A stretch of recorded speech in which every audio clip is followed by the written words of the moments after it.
Sometimes life gets hard. That doesn't mean we should give up. When the going gets tough and I wanna give up, I will trust in you.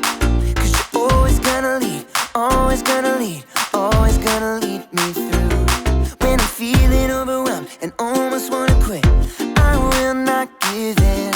'Cause you're giving me strength, the strength to start again. Singing, everybody, come on, let's keep going. Ooh, ooh, ooh, ooh. We're never gonna give up, no. Oh, everybody, come on, let's keep moving. Yeah. Ooh, ooh, ooh, ooh. We're never gonna give up, no. Never gonna give up. Never gonna give up. Never gonna give up. Never gonna give up. No, never gonna give up, no. When I'm feeling like I can't finish where I started, I will look to you. Jesus showed me how. Jesus showed me how to follow you. Singing, everybody, come on, let's keep going. Ooh, ooh, ooh, ooh.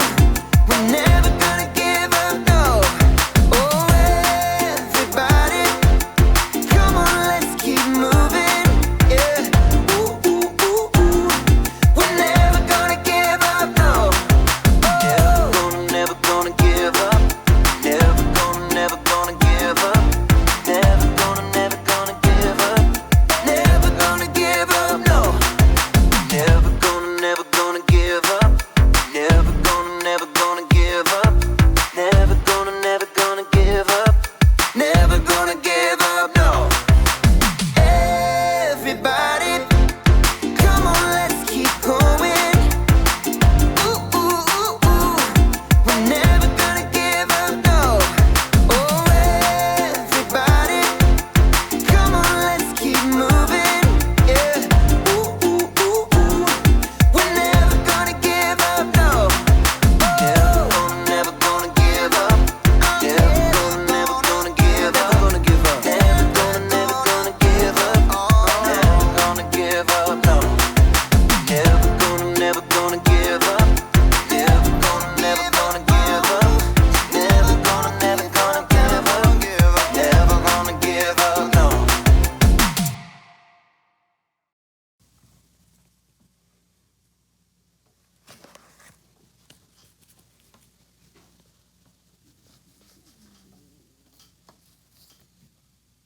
Do you know what this means? This is important. Do you know what this means? You want to quit your job and become a sculptor? No. You're going to hit me in the face with that.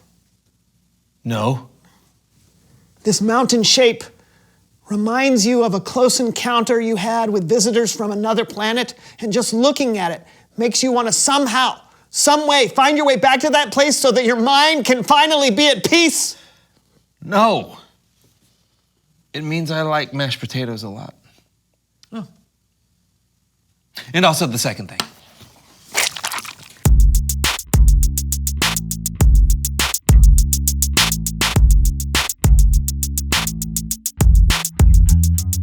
And that's how I got rid of the squirrel smell. It was that easy. Oh, hey, everybody, I'm John. And I'm Brandon. And this is the So-and-So Show. Hey, today we've got a very special game to play. John! I'm Brandon. Yes? You've got to come with me. At once. And who are you? Oh, of course. Apologies. Yeah. I am Doc Tan. hi. At your service. Well, welcome to the show, Doc. What kind of a doctor are you? Never mind. Listen, your studio is in danger. Danger? Yes, I've come from the past. You what? Travel through time to get to you. I have waited my entire life for somebody to say that to me. Am I dreaming? Ouch! You're supposed to pinch yourself to see if you're dreaming, not someone else. Oh. Ow! Listen, we are wasting time here. Your younger selves are about to turn this basement into an arcade. Oh, that's kind of cool. No, not cool. Because if it turns into an arcade, then it will never become a studio. And the so-and-so show will never exist. It's time. I have set this alarm to precisely 17 seconds before we need to leave. Now, put these on. Quickly, Okay. quickly. Here we go. Okay. Grab my hands. Right. John, press the button for us. Now? No!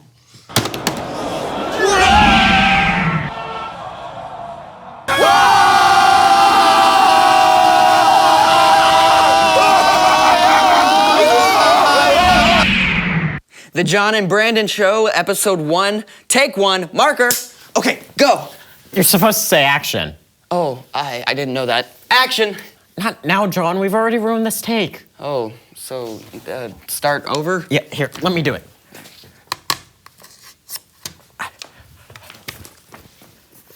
The John and Brandon Show, episode 1, take 2, marker, action. No. Oh, Oh, man. sorry.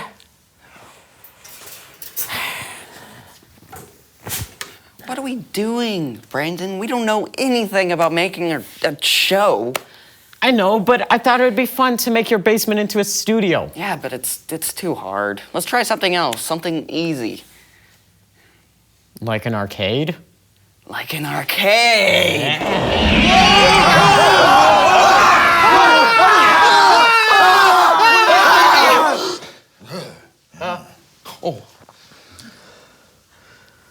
Do I know you? You seem familiar.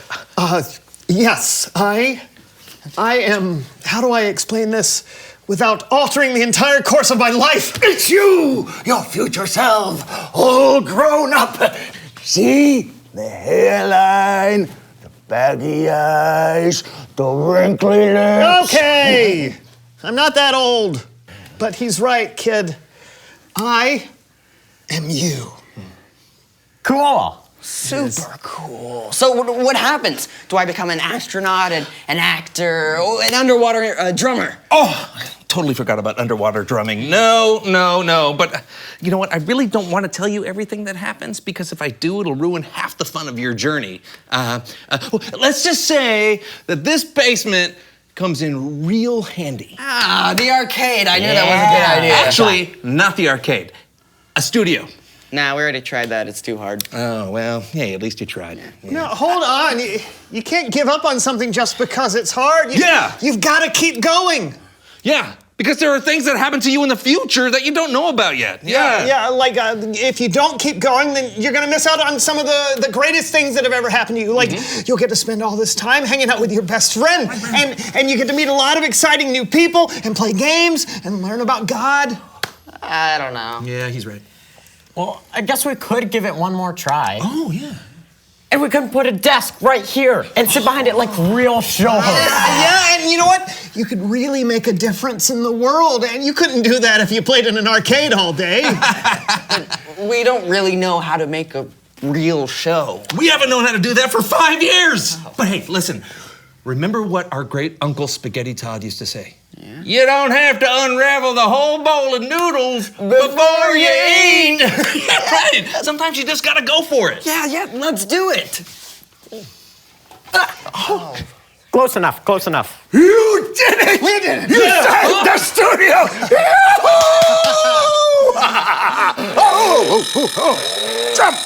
Jump, rabbits! It's time. We have to return you to the future! Okay. Well, John, you know what to do. here, press this button. Sure. Go for it. Oh, one more thing. You have to change the name of the show. It should be called The Change the name of the show to what? I don't know. He said the so and so show or something like that. We'll just use that as a placeholder. Yeah, until we get something way better. It's time for Bible story time with Kellen. Who's Callan.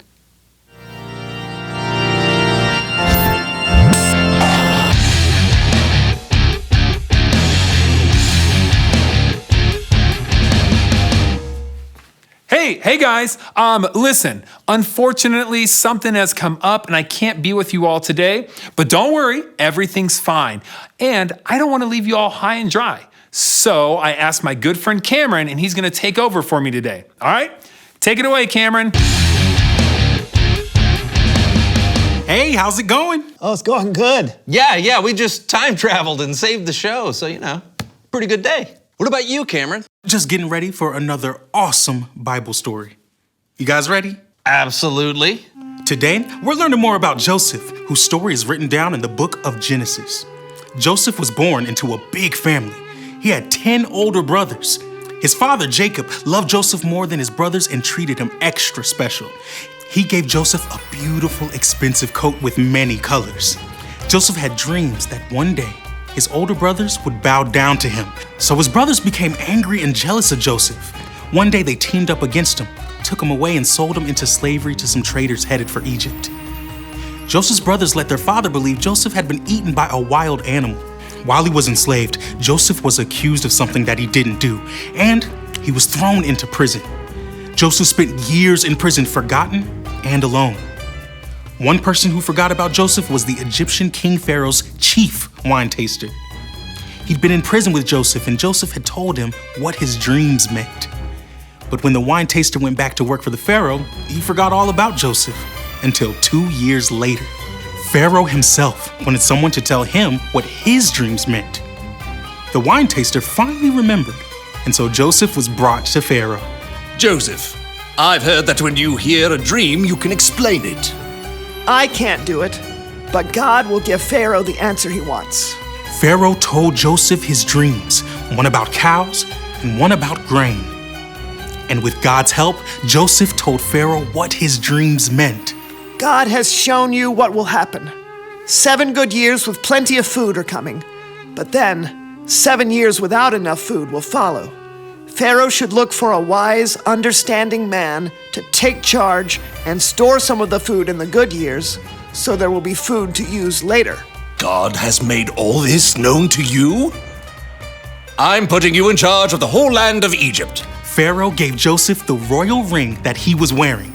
He put fine robes around him, he gave Joseph a chariot to ride, and made Joseph the second in command.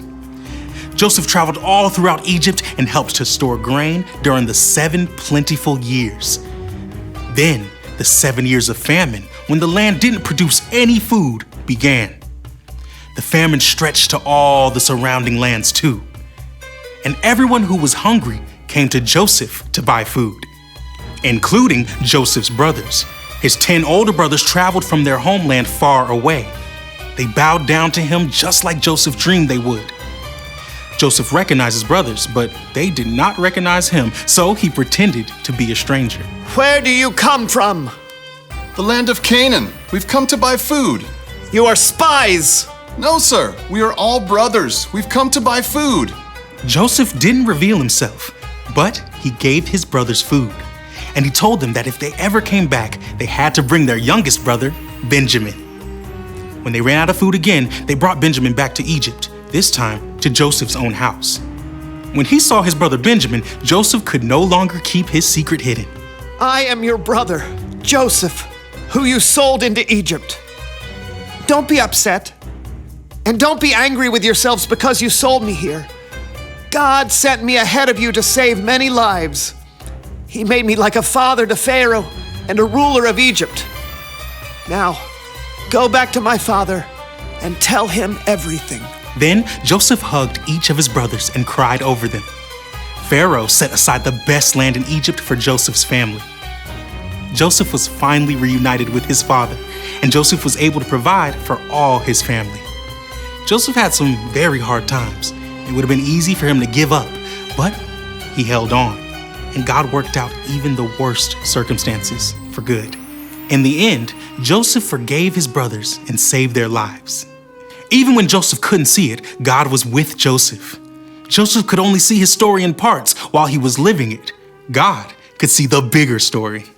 Whoa. My thoughts exactly. I mean, Joseph's brothers were terrible to him. Yeah, they were. But Joseph didn't give up.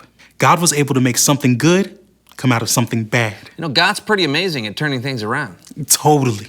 Great story, Cameron. Bye. Anytime. See ya. I am glad we decided to keep going all those years ago. Otherwise, we would have missed today's story. Yeah, and they would have too. Yeah, everything turned out much better than I expected. So true. So, hey, reveal the question. Oh, yeah, that's good. When has something turned out better than you expected? You know, maybe you had a school project you were worried about, but then it went really well. Or you had to go somewhere where you didn't know anyone and you ended up making a friend. Yeah, there are opportunities all the time for God to exceed our expectations. Absolutely. So I hope you'll join us next time. We expect it'll be amazing. Maybe not that. I'm John. And I'm Brandon, and this was the So-and-So Show. That is so much better than the John and Brandon Show. Yeah, it should have been the Brandon and John Show anyway. Why? Because my name would have come before yours. How so? Brandon and John. Brandon comes before John when I say it that way. Why? Do you really not understand what I'm... No.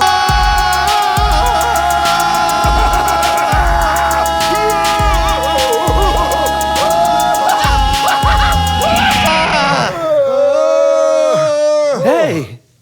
Oh. Hey, you. That one looks like you. What? That one looks like you. No, I don't see a sheep. So we're still doing this. Hey. Oh, man.